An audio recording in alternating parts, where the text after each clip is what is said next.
Hello दोस्तों, आज की इस वीडियो में हम लोग 12 जनवरी 2022 को जो आपका सीटेट का एग्जाम हुआ था उसमें हिंदी पेडागोजी से जो क्वेश्चन पूछे गए थे उन क्वेश्चन को सॉल्व करेंगे।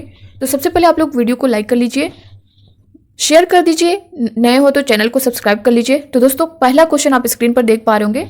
एक शिक्षार्थी अपने संज्ञानात्मक स्तर से एक सोपान ऊपर के अपठित गद्यांश की समालोचनात्मक सराहना द्वारा अपनी पठन क्षमता प्रदर्शित करती है। यह किसके अधिक निकट है, यह हमें बताना है, यह किसके अधिक निकट है।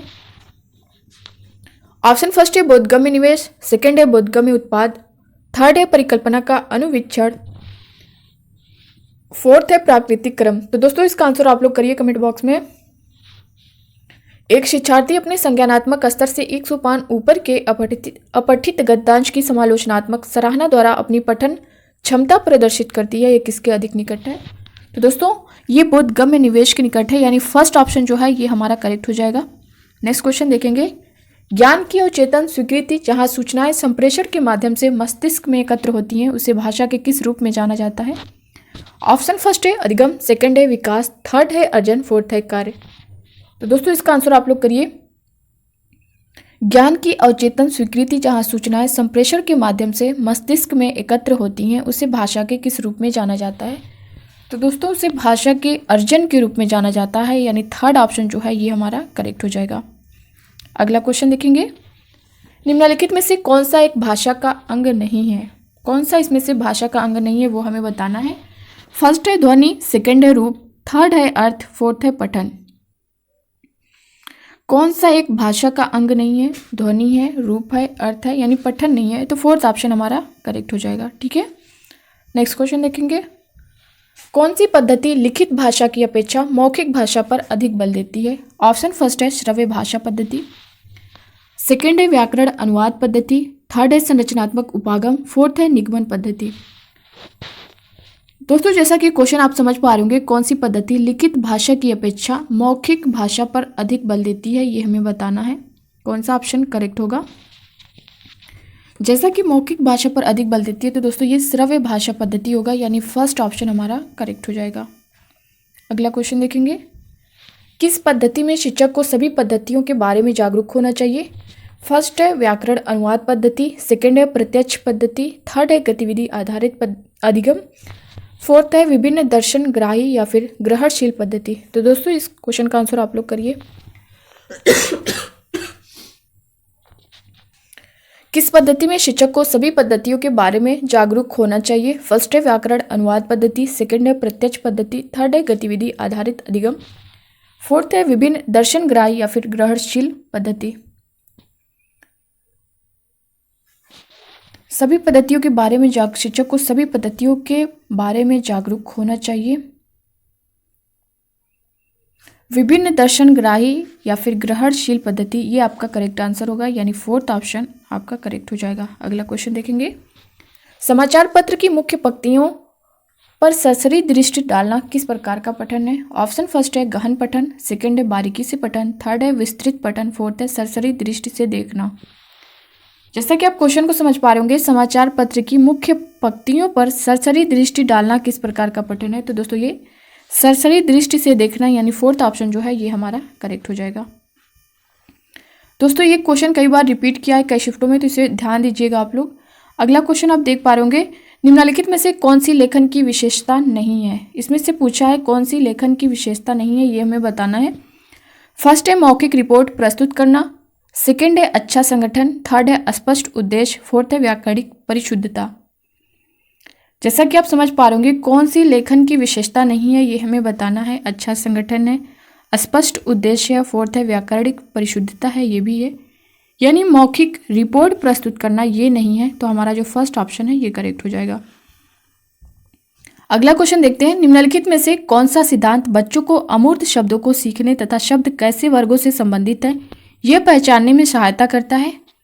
फर्स्ट है बच्चों को शब्द तथा भाषा संरचना के विविध उदाहरणों को सुनने की आवश्यकता है, सेकंड है शब्द संपदा तथा व्याकरणिक विकास पारस्परिक रूप से होने वाली प्रक्रिया है, थर्ड बच्चे शब्दों को अर्थपूर्ण संदर्भ में अच्छी तरह सीखते हैं, फोर्थ है निष्क्रिय संदर्भ की अपेक्षा अंतःक्रियात्मक तथा प्रतिक्रियात्मक संदर्भ भाषा अधिगम को प्रोत्साहित करते हैं।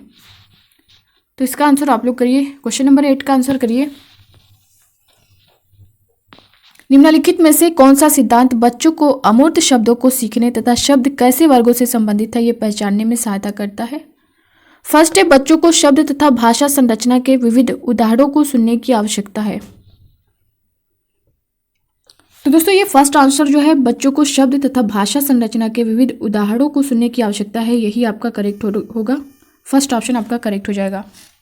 अगला क्वेश्चन देखेंगे, कौन सा उपागम शिक्षार्थियों में संप्रेषणात्मक दक्षता उत्पन्न करता है? ऑप्शन फर्स्ट है संरचनात्मक उपागम, सेकंड है रचनावाद उपागम, थर्ड है संप्रेषणात्मक उपागम, फोर्थ है कौशल आधारित उपागम।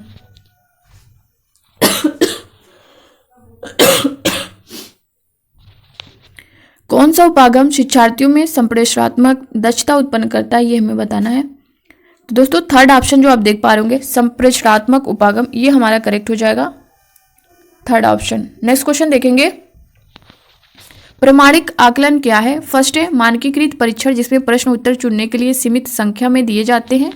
सेकंड है शिक्षार्थियों के निष्पादन के मापन का वह उपगम जो प्रत्यक्ष एवं सुसंगत तरीके से जांच करता है कि अधिगम उद्देश्य प्राप्त हुए हैं या नहीं।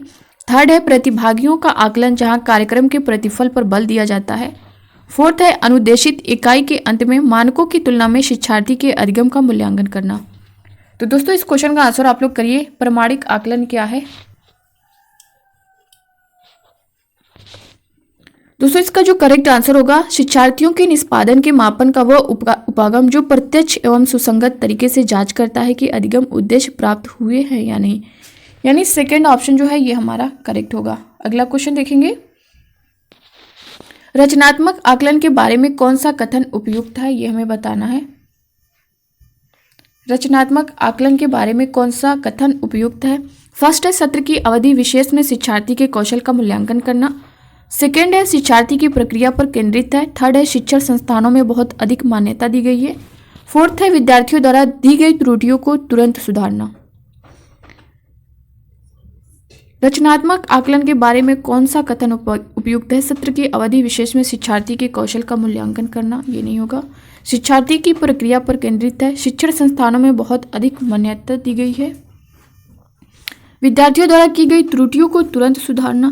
दोस्तों सेकेंड ऑप्शन आपका करेक्ट होगा, शिक्षार्थी की प्रक्रिया पर केंद्रित है, ये सेकेंड ऑप्शन करेक्ट हो जाएगा। अगला क्वेश्चन देखेंगे, स्वतंत्र लेखन का मुख्य लाभ यह है कि शिक्षार्थी फर्स्ट है यह महसूस नहीं करते कि उन्हें अधिक लिखना है या पूर्णतः सही होना चाहिए। सेकेंड है अपनी प्रथम भाषा से लिखित भाषा की विशेषताओं को सम्मिलित कर सकते हैं।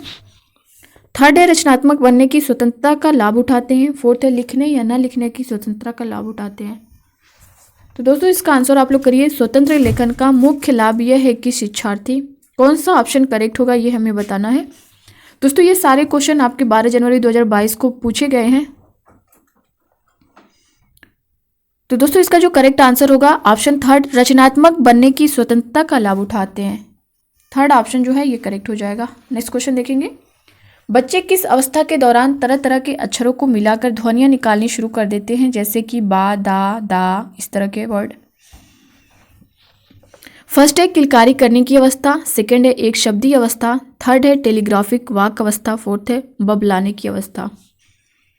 बच्चे किस अवस्था के दौरान तरह तरह के अक्षरों को मिलाकर ध्वनियां निकालनी शुरू कर देते हैं, जैसे कि बा, दा, इस तरह का जो अक्षर है। तो इसमें कौन सा ऑप्शन जो है आपका करेक्ट होगा, किलकारी करने की अवस्था या फिर एक शब्दी अवस्था या फिर टेलीग्राफिक वाक अवस्था या फिर बबलाने की अवस्था।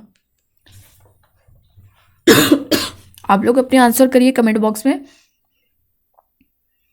तो दोस्तों इसका जो करेक्ट आंसर होगा बबलाने की अवस्था, फोर्थ ऑप्शन जो है ये हमारा करेक्ट हो जाएगा। अगला क्वेश्चन देखेंगे, किसी शिक्षार्थी की भाषा विषय क्षेत्र में किसी विशिष्ट कमजोरी को किसके द्वारा पहचाना जा सकता है? फर्स्ट है निष्पादन परीक्षण, सेकंड है निदानात्मक परीक्षण, थर्ड है योगात्मक परीक्षण, फोर्थ है लिखित परीक्षा। किसी शिक्षार्थी की भाषा विषय क्षेत्र में किसी विशिष्ट कमजोरी को किसके द्वारा पहचाना जा सकता है? निष्पादन परीक्षण या फिर निदानात्मक या फिर योगात्मक या फिर लिखित। शिक्षार्थी की भाषा विषय क्षेत्र में किसी विशिष्ट कमजोरी को किसके द्वारा पहचाना जा सकता है? तो दोस्तों ये निदानात्मक परीक्षण, जैसा कि आप लोग जानते हैं, इसे कई बार मैंने बताया आप लोगों को, निदानात्मक परीक्षण यानी सेकंड ऑप्शन जो है ये आपका करेक्ट हो जाएगा। नेक्स्ट क्वेश्चन और आज की सीरीज का लास्ट क्वेश्चन, निम्नलिखित में से कौन सा प्रथम भाषा के अर्जन में महत्वपूर्ण कारक है? फर्स्ट है शिक्षक, सेकंड है विद्यालय, थर्ड है अवसरों की प्रकृति, फोर्थ है पहचान तथा प्रोत्साहन। इसका आंसर आप लोग करिए। निम्नलिखित में से कौन सा प्रथम भाषा के अर्जन में महत्वपूर्ण कारक है? प्रथम भाषा, ध्यान दीजिएगा, प्रथम भाषा के अर्जन में। दोस्तों आप लोगों के जो कमेंट है, जो आंसर है, वो काफ़ी हद तक करेक्ट होते हैं, तो इससे पता चलता है कि आप लोग की तैयारी अच्छी जा रही है। इसी तरह आप लोग बने रहिएगा। तो दोस्तों इसका जो करेक्ट आंसर है ये ऑप्शन थर्ड होगा, अवसरों की प्रकृति, ये आपका करेक्ट आंसर होगा। तो दोस्तों ये थे आज के 15 क्वेश्चन पेडागोजी के। तो कैसे लगे आप लोगों को और आप लोग कितना कर पाए, अपना फीडबैक कमेंट बॉक्स में कमेंट करके ज़रूर दीजिएगा। वीडियो को लाइक करिएगा, ज़्यादा से ज़्यादा शेयर करिएगा, अपना लव और सपोर्ट बना